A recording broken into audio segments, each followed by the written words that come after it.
ध्यान दीजिएगा, question number 16 बना रहा हूँ।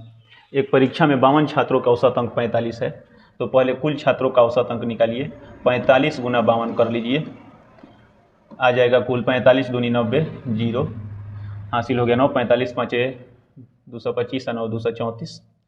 कुल छात्रों का औसत अंक आ गया 2340।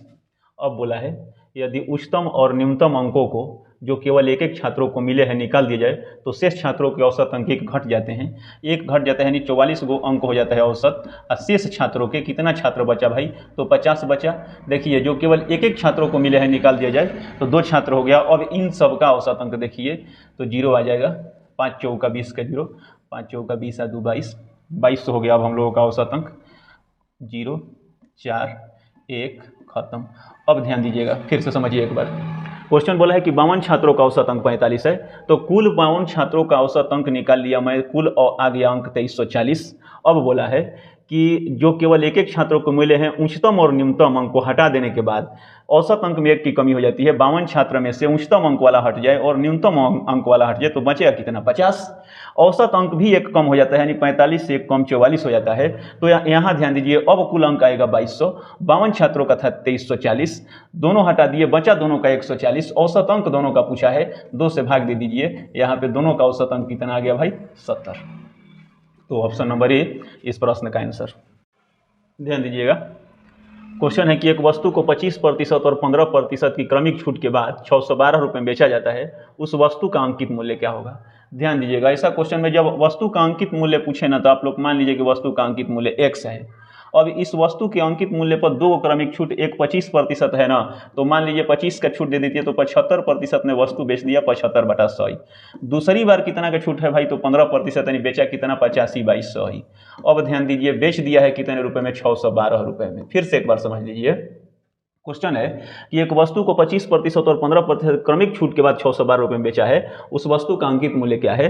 तो पहले अंकित मूल्य आप लोग मानिए x, 25% का छूट 75% ने बेच दिया, 15% का छूट 85% बेचा, और लास्ट में रुपए में कितना बेचा, 612। तो अब कटाइए आप लोग, ध्यान दीजिए, 5 से कट जाएगा 17, अब 5 से कट जाएगा 20, 5 से यहाँ भी कटेगा 15, और 5 से यहाँ कटेगा 20, 17 से कटेगा 17 3 51, 17 3 51, 3 हो गया 51 और 10 161, यानी 17 छक दिलोतर से 51 और 10 61, 17 छक दिलोतर से सही है। अब कटाइए 3 से, 3 5 15, 3 से कटाइए यहाँ तो 3 से 12 3 36, 5 से कटा दिए इसको 4 5 20। x का वैल्यू कितना आ गया, तो 4 दूनी 8, 8 से 12 बटे 96, 96 पर 1 0, यानी 960 पे वस्तु का अंकित मूल्य था। तो ऑप्शन बी प्रश्न का आंसर। हाँ, तो ध्यान दीजिएगा, इस प्रश्न के सबसे पहले आप लोग यहाँ से सॉल्व कीजिए। यहाँ देखिए क्या लिखा है, तो यहाँ बन जाएगा 2 दूनी 4 1 5/2, 5/2 प्लस 3/4 करना है हम लोगों को। 5/2 प्लस 3/4 करना है भाई, तो 5/2 लिख लेता हूँ और प्लस 3/4 लिख लेता हूँ। एलसीएम कितना आएगा, तो 4 हो जाएगा हम लोगों का, 4 हो गया नीचे। अब ध्यान दीजिए, 4 हो गया तो 5 दूनी 10 हो जाएगा ये, और 3 हो जाएगा ये, 10 3 13/4 आ गया। एक बार सॉल्व किया हूँ तो 13/4 आ गया, यानी इसका काम खत्म हो गया, ये वाला लाइन खत्म हो गया। अब यहाँ ध्यान दीजिए कि 13/3 हो जाएगा ये, 13/3 में से माइनस करना है हम लोगों को 13/4, तो बस कुछ नहीं, एलसीएम नीचे हो गया 12। अब ध्यान दीजिए, 13 चौका 52 हो जाएगा, 52 लिख लेता हूँ, और माइनस 4 3 12, 13 3 39 हो जाएगा, यानी फिर बच जाएगा हम लोगों का 13/12। 13/12 से अब क्या करना है, तो 6 दूनी 12 है, 13 बटा यहाँ हो जाएगा 6 से भाग देना है किस में, 13/12 में। यहाँ ध्यान दीजिएगा, अब 13/6 भाग करना है हम लोगों का 13/12, इसको गुना में चेंज कीजिए आप लोग, 12/13 भाग को गुना में चेंज कर लिया हूँ। 13 से 13 खत्म, 6 दूनी 12, आ गया हम लोगों के पास 2। अब ध्यान दीजिएगा, यहाँ ये सब कहानी खत्म हो गया यहाँ तक। अब बचा है 9 चौका 36 और 3 39, प्लस कितना 2, तो 39/4, यहाँ नीचे 4 है बटा में। तो अब यहाँ ध्यान दीजिएगा, 4 दूनी कितना हो जाएगा 8, 39 8 कितना हो गया भाई, 47, 47 बटा कितना 4 इस प्रश्न का आंसर। तो ध्यान दीजिएगा कौन सा ऑप्शन है, ऑप्शन सी इस प्रश्न का आंसर है। क्वेश्चन नंबर 20 है, लिखा है 5x प्लस 1/3x = 4, वैल्यू पूछ दिया है 9x² प्लस 1/25x² का मान क्या होगा। ध्यान दीजिएगा, दिमाग लगाएंगे हम लोग यहाँ से कि x का स्क्वायर कब होगा, जब a प्लस बी का होल स्क्वायर करेंगे तब। लेकिन यहाँ पे भाई a प्लस बी का होल स्क्वायर तो कर देंगे, मगर 5 5 25x² हो जाएगा यहाँ पे, जबकि यहाँ पूछा क्या है 9x² पूछा है। तो हम लोगों को यहाँ दिमाग लगाना है कि कैसे यहाँ 3 आएगा और यहाँ कैसे 5 आएगा। तो अब ध्यान दीजिए, तो 5x प्लस 1/3x बराबर कितना लिखा है 4, तो मैं लिख दिया हूँ। अब समझिए, यहाँ हमको 3 लाना है, यहाँ 5 लाना है। तो ऐसे प्रश्न में ध्यान देना है आप लोगों को कि दोनों तरफ यहाँ 3 लाना है, इसमें अगर हम 5x है भाई यहाँ पे, इसको 3 बनाना है तो 3/5 से गुना कर सकता हूँ या 3/5x से गुना कर सकता हूँ। तो यहाँ ध्यान दीजिएगा, अब हम लोग क्या करेंगे यहाँ कि 3/5 से गुना करेंगे, यहाँ 5 से 5 खत्म हो जाएगा तो बचेगा कितना 3x। तो इसी रूल से दोनों तरफ मैं 3/5 से गुणा कर लेता हूँ, इधर भी और इधर भी 3/5 से गुणा कर लेता हूँ। तो ध्यान दीजिए, यहाँ 5 5 कट जाएगा तो क्या बचेगा 3x। अब यहाँ ध्यान दीजिएगा, प्लस इसमें 1/3x है और 3/5 से गुना करेंगे तो भाई 3 3 कट जाएगा, नीचे में बच जाएगा 5 यानी 1/5x हो जाएगा। और बराबर में अब कितना यहाँ पे, तो 4 3 12 12/5 बच जाएगा। तो अब स्क्वायर करना है तो दोनों तरफ होल स्क्वायर कीजिए। a प्लस बी के होल स्क्वायर से चलिए, a प्लस बी का होल स्क्वायर क्या होता है a² तो 3 3 का 9x² प्लस कितना भाई b² तो 1/5 5 25x², प्लस कितना 2, a का वैल्यू कितना तो 3x, b का वैल्यू कितना 1/5x, अब बराबर कितना लिखिएगा तो लिखेंगे 12 12 144 144, अब बाटा में 5 5 कितना 25, 5 से x खत्म हो गया हम लोगों का। अब ध्यान दीजिएगा, यहाँ पे इसका वैल्यू निकालना है तो इसको यहीं पे रखिएगा।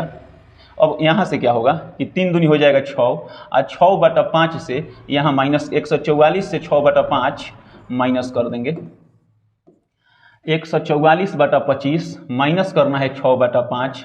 तो भाई ध्यान दीजिए, अब यहाँ 6 5 30 कर लीजिए, यहाँ 5 5 25 कर लीजिए, यानी 144 में से 30 घटाएंगे तो यहाँ बच जाएगा 4 और यहाँ बचेगा 1 नीचे 25। तो 144/25 इस 114/25 इस प्रश्न का आंसर यानी डी ऑप्शन आंसर हो गया। लिखा है सोनू अपनी आय का 15% बचा लेती है, यदि उसकी आय 20% वृद्धि हो जाए और वह अभी पहले जितना ही बचत करती है तो उसके खर्च में कितने प्रतिशत की वृद्धि हुई, दशमलव के 1 स्थान तक ज्ञात करना है। तो ऐसे प्रश्न में कुछ नहीं करना है, एक बार आप लोग लिखिए आई से इनकम, इसके बाद लिखिए ई से एक्सपेंडिचर और तब लिखिए यहाँ एस से सेविंग, बस। अब सोनू अपनी आय का 15% बचा लेती है, तो आय इसका कुछ पता नहीं है, यानी मानिए कि आय हो गया इसका 100%, 15% बचा लेती है तो यहाँ 15% सेविंग हो गया, 100% में से 15% बचा लेती है तो एक्सपेंडिचर कितना हो गया भाई 85%। अब सुनिए, अब क्या बोला है, यदि उसकी आय में 20% की वृद्धि हो जाए, यानी आय कितना हो जा रहा है 120, फिर भी क्या बोला है, और वह भी पहले जितना ही बचत करती है, यानी अब कितना बचा रही है तो 15 रुपया बचा रही है। पूछ रहा है कि उसके खर्च में कितना वृद्धि हुआ, तो सुनिए 120 रुपया इनकम हो गया, 15 रुपया सेविंग है, तो कितना बचत हो रहा है अब हम लोगों का, सेविंग हुआ तो एक्सपेंडिचर कितना हो रहा है 105 रुपया एक्सपेंडिचर हो रहा है। एक बार फिर से ध्यान दीजिए, आय 100 से 120 हो गया, एक्सपेंडिचर 85 से 105 हो गया, और सेविंग पहले 15 था अब भी 15 है, एक्सपेंडिचर में वृद्धि हो गया कितने का भाई, तो यहाँ 20 का एक्सपेंडिचर में वृद्धि हो गया, तो 20 गुना क्या कीजिए 100, और जब वृद्धि हो गया ना तो नीचे कम लिखना है, ध्यान दीजिएगा, यानी 85 लिख दीजिए। कटाइए इसको 5 से तो नीचे हो जाएगा 17, अब 5 चौका हो जाएगा 20, दशमलव के 1 स्थान तक ले चलना है इसको। तो ध्यान दीजिए यहाँ 400 है, 17 से भाग देना है, तो भाग दे देता हूँ मैं, 17 दूनी 34 आ गया, बचेगा 6 0, 17 × 51 बचेगा कितना भाई 9, अब फिर यहाँ ध्यान दीजिए तो 17 5 कितना हो जाएगा 85, 90 आएगा, तो यानी 23.5 किस ऑप्शन में है, तो ऑप्शन ए में है, अतः इस प्रश्न का answer option A. Question number है 22, रीमा ने 2160 रुपये में 48 वस्तु बेची और 10% की हानि उठाई, 12% का लाभ कमाने के लिए उसे 2016 रुपये में कितने वस्तु बेचना चाहिए। तो ऐसे प्रश्न जब भी आए ना तो आप लोग एकदम एक ट्रिक याद रखिए कि ऊपर में लिखिए RS, अब बाटा में नीचे में लिखिए पहले वस्तु, भी से मैं वस्तु लिख दिया हूँ, और गुना में 100 प्लस या माइनस प्रॉफिट या लॉस परसेंटेज। ध्यान दीजिएगा, यही ट्रिक से ये सवाल बनाऊंगा। पहली बार में संख्या दिया है तो एक तरफ बराबर में डॉट डॉट इसी प्रश्न को दोहराएगा, तो दूसरी बार में यहाँ यही सेट कर दिया जाएगा। मान जैसे देखिए पहले 2160 रुपये में 48 वस्तु, तो आप ऊपर में रुपया लिखिए 2160, बटा में कितना वस्तु तो 48, गुना में क्या हुआ है इसको भाई, तो 10% की हानि हुई है, तो 100 में से माइनस कर दीजिए 10, यानी कितना लिखिए 90।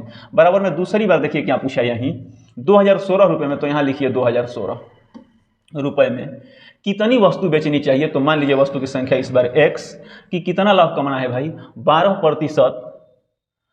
12% लाभ कमाना है, तो गुना कीजिए आप लोग 112। अब सॉल्व कीजिए इसको, ध्यान दीजिए एक बार में 0 से 0 कटा लेता हूँ मैं, और 9 से कटा लेता हूँ इसको, 24 9 216, 24 9 216 कटेगा, तो यहाँ देखिए 24 दूनी 48 भी कट गया भाई। 24 दूनी 48 जब कटा तो यहाँ दिखाई दे रहा है हम लोगों को कि 2 से कटेगा, ये 2 5 10 और 2 6 12। अब आ गया 56 से, तो इकाई स्थान पे 6 लाना है। अब हम लोग देखिए ध्यान दे रहे हैं कि ऑप्शन में एक ही ऑप्शन में मात्र 6 दिखाई दे रहा है, यानी 56 से लगभग ये 36 बार में कट गया। तो भाई इस प्रश्न का आंसर 36 होगा। बाकी कैलकुलेशन आप लोग एक बार फिर से चेक भी कर लीजिएगा। 23 नंबर सवाल बोला है कुछ संख्याओं का औसत 54.6 है, यदि 75% संख्याओं में से प्रत्येक में 5.6 की वृद्धि कर दी जाए और शेष में प्रत्येक में 8.4 की कमी कर दी जाए, तो इस तरह प्राप्त संख्याओं का औसत क्या होगा। कुछ संख्याओं का औसत दिया है, 75% का बात किया है, तो हम लोग मान लेते हैं कि कुछ संख्याओं के जगह पे कुल संख्या 100 मान लिया भाई। औसत दिया है 54.6, तो कुल संख्याओं का मान निकालेंगे 546/10 कर लेंगे, 0 से 0 खत्म, यानी कितना रुपया, तो 5460 हम लोगों का यहाँ पे मान आएगा कि कुल संख्याओं का मान 5460 था। अब देखिए 75% संख्याओं में 75 गुना क्या किया है इसमें भाई, 75% संख्याओं में 5.6 की वृद्धि कर दी है, यानी 56/10 कर दिया है इसको, और ये प्लस का मान है तो प्लस लिख लेता हूँ यहाँ पे।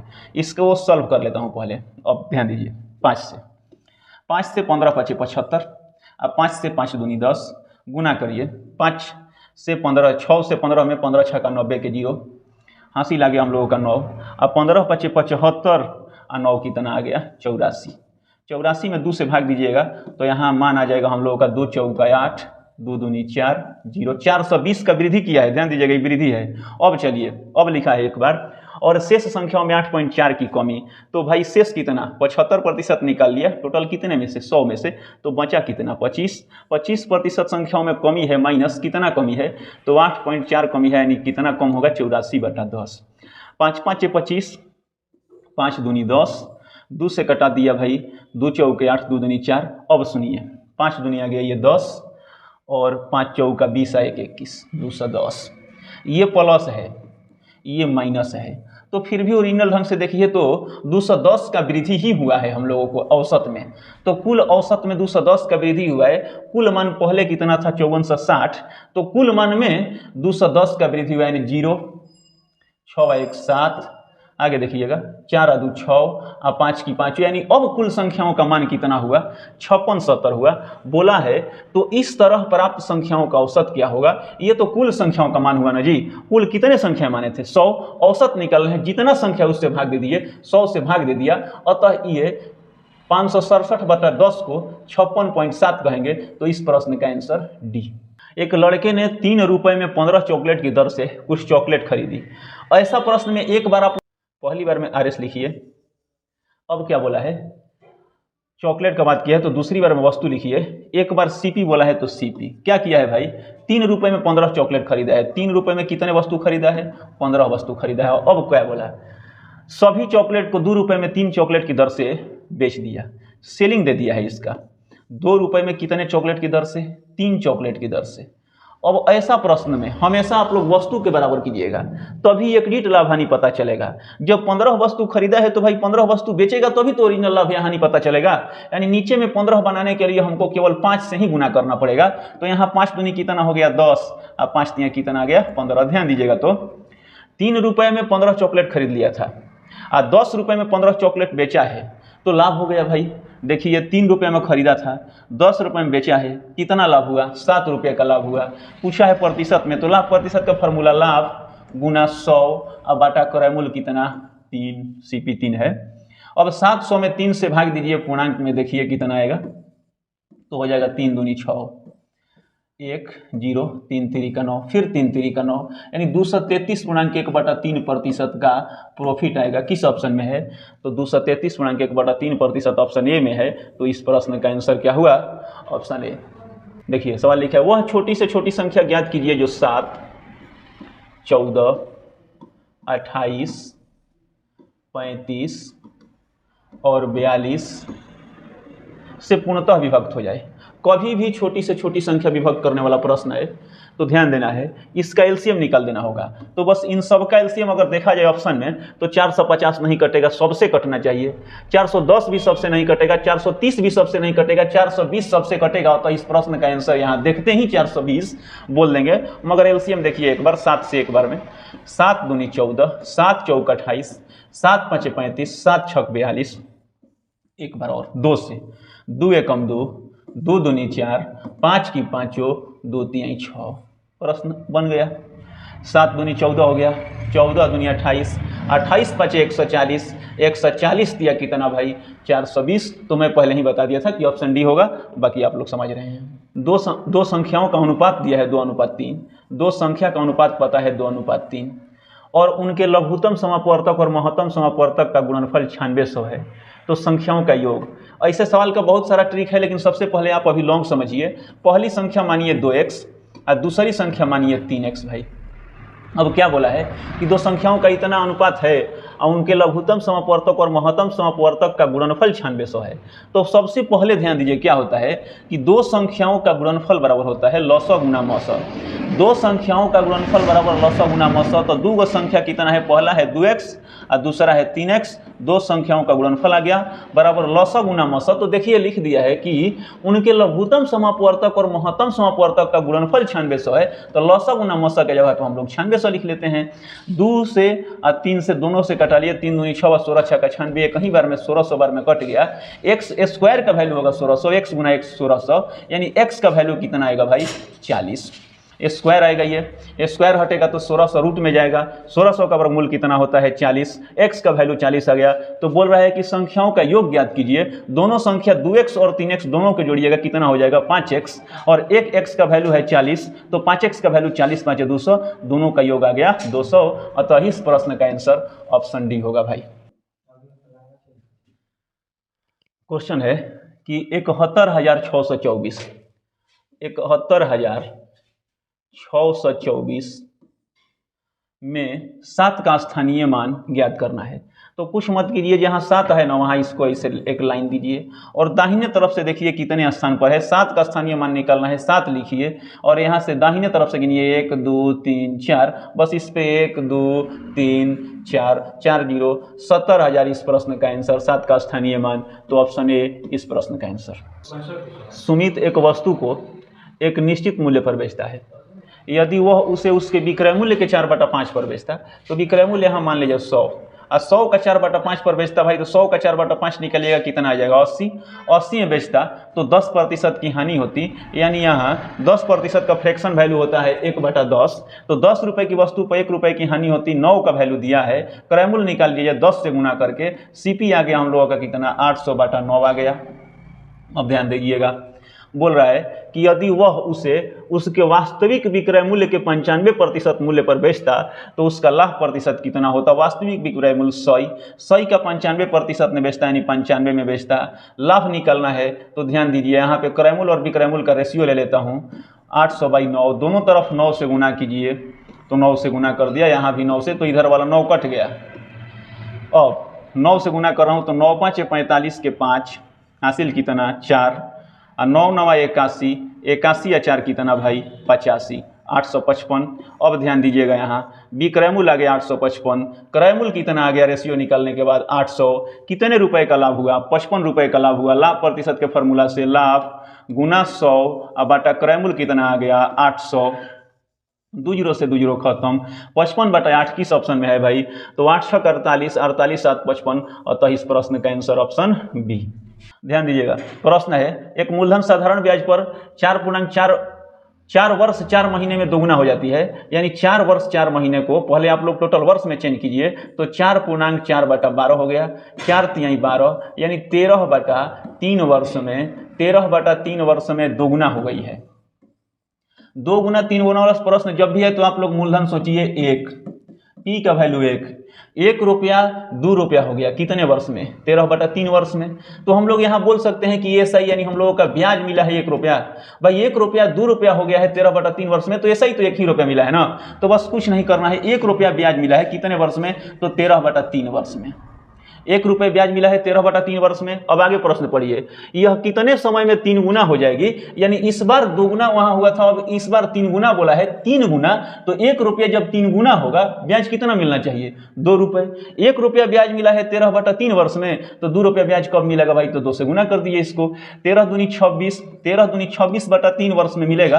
तो किस ऑप्शन में है भाई? तो 8 का 24 और 2 26, यही हो गया ऑप्शन बी। ध्यान दीजिए सवाल नंबर 30, किसी फैक्ट्री में 8:7 के अनुपात में कर्मचारियों की संख्या कम की जाती है। ध्यान दीजिए भाई, यहाँ पे नंबर ऑफ एम्प्लॉय बताया है कि 8:7 के अनुपात में कम की जाती है, यानी 8 से कितना की जाती है? 7 की जाती है। ये क्या है? तो संख्या है, नंबर है, कर्मचारियों की संख्या है। अब बोला है वो कर्मचारियों के वेतन में 7:2 के अनुपात में वृद्धि होती है। यहाँ पे भाई सैलरी दिया है कितने के अनुपात में? तो 7:2 के अनुपात में वृद्धि हो रही है। अब बोल दिया है हम लोगों से ज्ञात कीजिए कि फैक्ट्री में दिए जाने वाले कुल वेतन में वृद्धि होगी या कमी, वह किस अनुपात में होगी? बस कुछ नहीं करना है। कितने व्यक्ति थे? 8। वेतन कितना बढ़ा दिया है? 7। अब वेतन कितना आएगा? 8 7 56। दूसरी बार व्यक्ति कितने हैं? 7। वेतन कितना किया है? 2। कितना वेतन होगा? 7 दूनी 14। देखिए तो अब वेतन क्या हुआ है? पहले 56 रुपया था, ये पुराना है, यहाँ न्यू आ गया।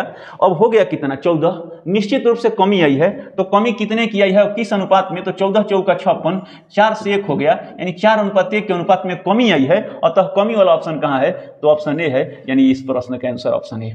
ध्यान दीजिएगा प्रश्न नंबर 46 है, ए तथा बी के आय का अनुपात 5:3 में है। तो ए अनुपात बी, आय का रेशियो लीजिए इसका 5:3 के अनुपात में इनकम है इसका, दोनों का 5:3। ए कमा बी व सी के खर्चे का अनुपात 8:5:2 है। इनकम में सी नहीं दिया है, खर्चा में सी दिया है, तो यहाँ पे सी लिख लिया जाए इनकम में भी, कोई दिक्कत नहीं। अब यहाँ देखिए क्या दिया है, ए बी सी का खर्चे का अनुपात दिया है, एक्सपेंडिचर दे दिया है इनका 8:5:2 के अनुपात में दे दिया है। आगे पढ़िए, यदि सी 2000 रुपये खर्च करता है, 2 का वैल्यू पता हो गया हम लोग अब कितना? 2000। 2 का वैल्यू 2000 है, तो 1 का वैल्यू आ गया 1000। अब सबसे पहले सबका खर्च निकालिए, ये नहीं कि 1 का वैल्यू आ गया है तो यहाँ इनकम में भी गुना कर दीजिएगा, नहीं, जब खर्च है तो खर्चे में गुना होगा। यहाँ 1 का वैल्यू 1000, तो 2 का वैल्यू 2000, इसका ऊपर में दिया भी था। इसका खर्चा देख लीजिए तो कितना हो गया? 5000, और इसका खर्च देख लीजिए तो कितना हो गया? 8000। सबका खर्च पता हो गया।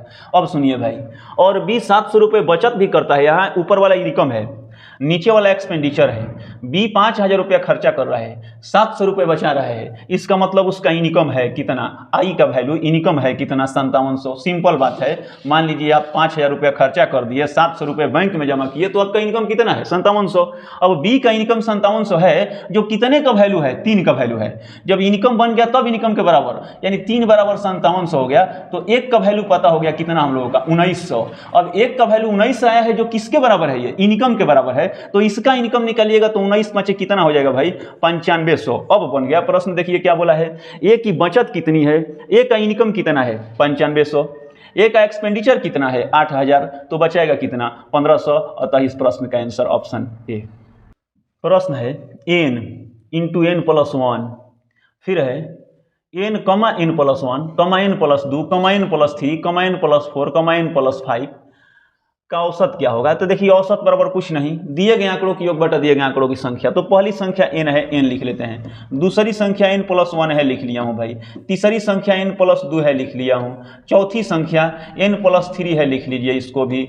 पांचवी संख्या n प्लस 4 है, इसको भी लिखिए। और छठी संख्या n प्लस 5 है, इसको भी लिखिए। औसत बराबर बता दिया हूं अभी कि दिए गए आंकड़ों की योग बटा दिए गए आंकड़ों की संख्या, यानी ये दिए गए आंकड़ों की योग है। कितनी संख्या हुआ भाई? तो देखिए 1 2 3 4 5 6, और 6 से सब में भाग दीजिए, यहाँ तक 6 से भाग दीजिए। अब ध्यान दीजिएगा कितने n बना है, तो 1 2 3 4 5 6 n हो गया। 6 n, अब प्लस कितना कीजिएगा, तो 1 और 2 3, 3 और 3 6, 6 और 4 10, 10 और 5 15, 15 हो गया। 15/6 हो गया। क्या कॉमन निकाल सकते हैं इसमें से? तो ध्यान दीजिए, यहाँ 3 से कटेगा, 3 से कटेगा, यानी 3 कॉमन निकालिए ना, 3 कॉमन निकाल लेते हैं एक बार तो हो जाएगा 2n, अब प्लस कितना हो जाएगा 5, अब बटा में कितना आएगा यहाँ पे 6, 3 दूनी कितना हुआ भाई 6 है। किसी प्रश्न में 2n प्लस 5/2, 2n प्लस 5/2 नहीं है, ऐसे इसको इस रूप में लिख दिया है। अब ये यहाँ पे ध्यान दीजिएगा 2n अब प्लस 5/2 है, अब दोनों का बटा 2 है तो भाई इसको अलग अलग भी लिख सकते हैं हम लोग ऐसे, तो यहाँ पे 2 समाप्त कर दिया है, अब इसी को n प्लस 5/2 लिख दिया है, अतः इस प्रश्न का आंसर ऑप्शन बी हो जाएगा। सतत भिन्न वाला सवाल है, a प्लस बी प्लस सी का मान पूछा है, यहाँ कुछ अंक नहीं दिया है तो दिमाग लगाइए इसको। हमेशा ये उलट के प्रश्न बनता है, 16/23 है तो एक बार इसको 23/16 लिखिए, एक बार इसको 23/16 लिखिए, 23/16 से सॉल्व करेंगे। अब उलट के लिख लिया हूँ 23/16, पूर्णांक में अब चेंज कीजिए इसको, तो 16 से कितने बार में भाग लगेगा, एक बार में। 16 से एक बार में भाग लगेगा तो 16 हो गया, 16 एकम 16 और 16 और 7, यानी अब ध्यान दीजिएगा a का वैल्यू पूछेगा तो बोलेंगे 1 होगा, a बराबर 1। b का वैल्यू निकालना है तो अब इसका काम समाप्त हो गया, a का वैल्यू हो गया ये, b का वैल्यू निकालना है तो फिर इसको उलटिए और 16/7 कीजिए, 16/7 कीजिएगा, फिर इसको पूर्णांक में चेंज करेंगे तो कितना आएगा भाई, तो 7 दूनी 14, 2 पूर्णांक 2/7 आ जाएगा। अब यहाँ पे ध्यान दीजिएगा पूर्णांक वाला फिर 2 का वैल्यू b का वैल्यू होगा, यहाँ b का वैल्यू कितना हो गया 2, c का वैल्यू अब ज्ञात करना है, इसको फिर से उलटिए, c का 7/2 हो गया, 7/2 आ गया। अब प्रश्न में अभी अब c का वैल्यू दिया है c प्लस 1/2, तो इसको रखिए c प्लस 1/2। अब 7/2 में से 1/2 माइनस कीजिए, यानी 7/2 में से 1/2 जब माइनस करिएगा तो c का वैल्यू आ जाएगा, c आ गया, 2 हो जाएगा एलसीएम, 7 में से 1 घटेगा 6/2, यानी c का वैल्यू निकलेगा तो c बराबर कितना आ जाएगा भाई 3। तो a plus b plus c का वैल्यू 3 2 5 है कितना 6, अतः इस प्रश्न का आंसर ऑप्शन बी। उम्मीद करता हूं कि अभी अच्छा से ये प्रश्न समझ में नहीं आया होगा, मगर सतत भिन्न वाला एक वीडियो मैं आप लोगों को बना के बता दूंगा तो सब कुछ समझ में आ जाएगा। मगर प्रयास कीजिएगा कि ऐसा प्रश्न हमेशा उलट के बनाइएगा भाग देके, जैसे जैसे मैं किया हूं। अब आप लोग एक बात यहां ध्यान दीजिएगा, ए तक कोई दिक्कत नहीं था, यहाँ पूर्णांक वाला हो गया, बी तक भी कोई दिक्कत नहीं था, उलटने के बाद ये पूर्णांक वाला हो गया। सी के बाद यहाँ सोचिए, सी का वैल्यू उलट रहा हूँ यहाँ पे तो बनेगा 7/2, सी का वैल्यू 7/2 नहीं लिया हूँ क्योंकि यहाँ सी के साथ अंक आ गया, देखिए नीचे में 2, इसके साथ 1 था तो कुछ नहीं। अब सी प्लस 1/2 का वैल्यू होगा जब उलटिएगा तो बस इतना ही तो दिमाग लगाना चाहिए, तो इतना समझिएगा आप लोग, बी आंसर हो जाएगा। इसको बोलते हैं ऊपर वाले को रेकरिंग कॉस्ट, इसके ऊपर भी रेकरिंग कॉस्ट और इसके ऊपर भी रेकरिंग कॉस्ट। तो ध्यान दीजिएगा, ऐसा प्रश्न जब भी देखिए ना प्लस में माइनस में, तो सबसे पहले प्लस वाले को एक साथ प्लस कीजिएगा, इसके बाद एक बार माइनस कर लेंगे, आंसर आ जाएगा। तो यहाँ 3.36 प्लस में है। अब रेकरिंग का मतलब होता है अनंत तक बढ़ेगा, तो कम से कम हम लोग 4 तक लिख लेते हैं। किसको? 3 6 को। रेकरिंग वाला रिपीट करेगा 3 6 3 6 3 6 अनंत तक, तो इसको 4 बार लिख लेते हैं कम से कम, देखिएगा आसानी से बनेगा। ऐसा प्रश्न आएगा तो बना के चेक भी कर लीजिएगा। 3 6 कितने बार लिख लिया हूं? 4 बार। अब जोड़ने वाला यहाँ 1 है तो इसको 1 लिखिए, पॉइंट ये 3 को भी 4 बार लिखिए, तो 3 3 3 3 4 बार लिख लिया हूं, और डॉट डॉट अनंत तक जाएगा, ये उससे मतलब हम लोगों को नहीं है। इसको जोड़िए, अब 6 3 9 1 10 के 0 हासिल कितना 1 3 3 है। ओहो, ध्यान दीजिएगा गलत हो गया यहाँ पे, 6 3 9 होगा, 3 3 6 होगा, 6 3 9 होगा, 3 3 6 होगा, 6 3 9 होगा, 3 3 6 होगा, 6 3 9 होगा, 3 3 6 होगा, यानी अब यहाँ 3 1 4 आ गया। अब ध्यान दीजिएगा 69 69 69 69 ऐसे ही रिपीट करेगा, और कहीं कहीं प्रश्न में क्या होता है कि यहाँ पे रिपीट वाला नहीं आएगा, कुछ यहाँ 0 आ जाएगा, इसके बाद इधर वाला रिपीट करेगा।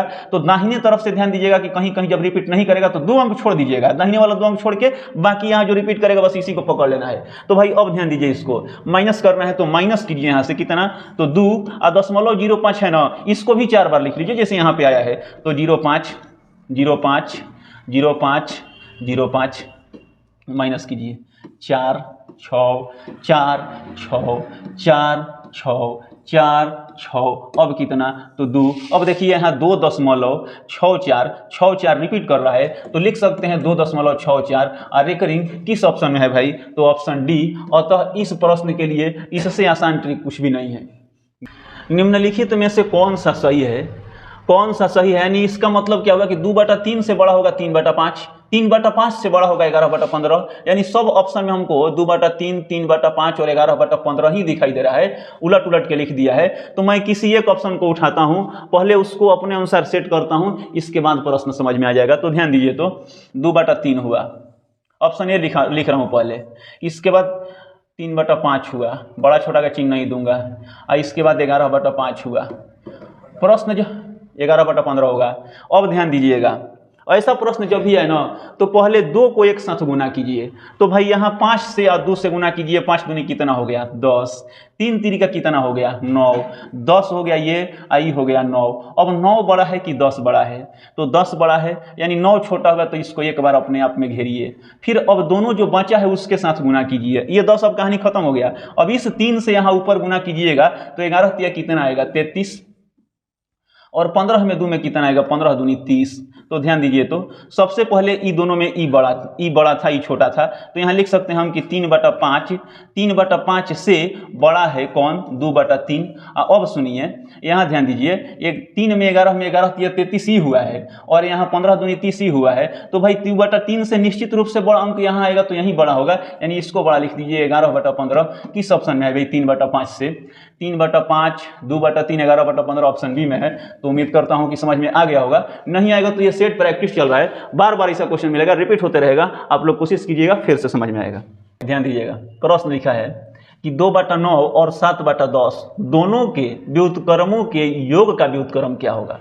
2/9 और 7/10 दोनों के व्युत्क्रम के योग के व्युत्क्रम कुछ नहीं करना है। व्युत्क्रम मतलब होता है उल्टा, हमेशा ध्यान दीजिएगा। 2/9 को उलटिएगा तो ये कितना बन जाएगा 9/2 बन जाएगा, और इसको उलटिएगा तो ये बन जाएगा 10/7। अभी दोनों को जोड़िए, तो जोड़ देता हूं भाई। एलसीएम आएगा 14, 2 7 14, 9 7 63, प्लस 7 दूनी 14, 10 दूनी 20, योग आ गया 83, अब बटा कितना 14। अब हम लोगों से देखिए, ध्यान दीजिएगा, प्रश्न बोल दिया है दोनों के व्युत्क्रमों के योग का व्युत्क्रम, यानी अभी जोड़ का व्युत्क्रम, इसको फिर उलटिए, 14 बटा कितना हो जाएगा 83। किस ऑप्शन में है 14/83? ऑप्शन ए में है। तो अतः इस प्रश्न का आंसर ऑप्शन ए। प्रश्न है, एक संख्या को 5 से भाग देने पर 3 शेष बचता है, इस संख्या के वर्ग को 5 से भाग देने पर शेषफल क्या होगा? ऐसे प्रश्न में कुछ नहीं करना है। 5 से भाग देने पर 3 शेष बचता है ना, तो आप ऐसा संख्या मानिए कि 5 से भाग दिए तो 3 शेष बचे। छोटी से छोटी संख्या हम ही मान लेते हैं अपने आप कि यहाँ पे मान लेता हूँ कितना भाई 8। अब 8 में 5 से भाग दीजिएगा तो निश्चित रूप से 3 शेष बचेगा। भाई 8 में 5 से भाग दूंगा तो कितना शेष बचेगा? 3 ही तो शेष बचेगा। अब क्या बोला है प्रश्न, इस संख्या के वर्ग को 5 से भाग देने पर कितना? 8 को, 8 के वर्ग कीजिएगा 64, 64 को 5 से भाग दीजिएगा तो 12 5 60, कितना शेष बचेगा 4। तो इस प्रश्न का आंसर ऑप्शन डी। ध्यान दीजिए, ऐसा प्रश्न रहेगा तो कुछ नहीं करना है, दोनों का आधार बराबर है, 3/5 है 3/5 है, पावर अलग अलग है। तो जब आधार बराबर हो तो दोनों पावर को जोड़िए, एक आधार रख लीजिए, यानी 3/5 यहाँ रख लेता हूँ, 3/5 रख लिया हूँ भाई। इसके पावर में है 3 प्लस -6 है, तो 3 जोड़ना है, इसको प्लस -6 के साथ जोड़ना है। तो ध्यान दीजिएगा, तो 3 माइनस बचेगा 6। अब 3 में से -6 कीजिएगा तो माइनस बच जाएगा हम लोग का कितना 3, बराबर में क्या दिया है तो 3/5 के पावर 2x -1। अब ये दोनों 3/5 खत्म, -3 बचा यहाँ पे, तो -3 रखिए, और यहाँ -1 इधर आएगा तो +1 हो जाएगा, बराबर कितना बचेगा 2x। अब यहाँ -2 बचेगा भाई, बराबर 2x हुआ, 2 से 2 खत्म, x बराबर कितना आ जाएगा -1। तो किस ऑप्शन में है? ऑप्शन सी इस प्रश्न का आंसर होगा। प्रश्न है 8 + 2 √15 का वर्गमूल क्या होगा? बिल्कुल आसान क्वेश्चन है, 8 + 2 √15 का वर्गमूल निकालना है, यानी ये पूरा भी रूट में है, ऐसे करके भी दे देता है प्रश्न, लिख देता है बराबर प्रश्नवाचक चिन्ह, तो इससे घबराना नहीं है। एक ऐसा अंक पकड़िए ना कि गुना करने पर 15 आ जाए, गुना करने पर 15 आ जाए और जोड़ने पर 8 आ जाए। माइनस रहता है तो माइनस करने वाला प्रश्न आता है, और प्लस रहता है तो प्लस वाला। तो भाई 15 को हम लोग ऐसा गुणनखंड तोड़ना है कि गुना करने पे तो 15 आएगा ही, जोड़ने पे 8 आना चाहिए। तो निश्चित रूप से 5 गुना कितना कर सकते हैं 3, 5 3 कितना हो जाएगा 15, और 5 3 कितना होगा भाई 8, वर्गमूल निकल गया। इसको एक रूट में लिखिए, √5 को प्लस का चिन्ह है बीच में प्लस दीजिए, और 3 को एक रूट में लिखिए, यानी √5 + √2 नंबर 3 प्रश्न का आंसर हो जाएगा। किस ऑप्शन में है? ऑप्शन बी में है। प्रश्न है, एक संख्या को जब 4, 5, 6 और 9 से विभाजित किया जाता है तो प्रत्येक स्थिति में शेषफल 3 प्राप्त होता है। यदि वह संख्या 4 अंकों की छोटी से छोटी संख्या है तो उस संख्या के अंकों का योग कितना होगा? सवाल एकदम हल्का है, ध्यान दीजिए। छोटी से छोटी वाला प्रश्न कुछ भी हो तो आप लोग सबसे पहले एलसीएम निकालिए। 4, 5, 6 और 9 का एलसीएम निकालिए। इतना का एलसीएम 2 से, 2 दूनी 4, 5, 2 तिहाई 6, 9, फिर 3 से, 2, 5, 1, 3, 3 दूनी 6, 6 दूनी 12, 5 60 दिया 180। तो एलसीएम कितना आएगा भाई? 180। अब बोल दिया है कि यदि वह संख्या 4 अंकों की छोटी से छोटी संख्या है और इसमें शेषफल प्राप्त होना है 3, तो उस संख्या के अंकों का योग क्या होगा? अब ये 180 जो आया है ना, ये 4, 5, 6 से विभक्त होने वाला आया है। इसको 4 अंकों की छोटी से छोटी संख्या बनाना है तो ध्यान दीजिएगा, 6 से गुना डायरेक्ट कीजिए एक ही बार में, तो 18, 6, 78 से देखिए तो 1080 आ गया ना। तो बस 4 अंकों की सबसे छोटी संख्या बन गया और शेषफल कितना प्राप्त करना है? 3। अभी 1080 विभाजित होगा, जब एलसीएम विभाजित हो रहा है इसका मतलब कि इसका जितना गुणनफल होगा सब विभाजित होगा। 3 जोड़ दीजिए इसमें तो कितना हो जाएगा? 1083। अब संख्या के अंकों का योग पूछा है, 8, 3, 11 और 1, 12। किस ऑप्शन में है? सी में। ध्यान दीजिएगा।